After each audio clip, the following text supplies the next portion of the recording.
Hey, Robbins here again from SellLikeRobin.com and talking about how to use teleseminars, webinars, and seminars to close sales from the front of the room. And one of the questions that came in after the teleseminar was people weren't really clear on why you need a 15-minute break after the end of your presentation.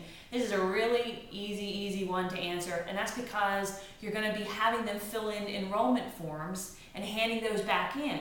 And you don't want anybody to distract you. So when you actually do your presentation and you go into your close and you direct people to specifically fill in this form, hand it in the back, and we'll give you something or something's going to happen, you don't want anybody distracting them because they're in that moment. If you watch from the front of the room, if you've done this before, you'll see them actually processing it and start writing it down. And that's exactly what you want them to do.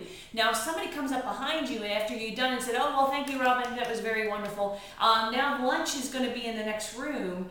Well, now they're looking at the form, they're going, you know what, I'll fill that in after lunch. Now, you just lost that person. So you want to make sure there's a 15-minute break before you give out food, before you have another speaker, before anything else, because you want those people filling in that form, going to the back of the room, handing it in, and coming up to you and asking you questions. You don't want to mess up that flow. So always have a 15-minute break after your close to make sure you get those order forms. You keep them moving forward because any little distraction will put somebody off. So that answers that question.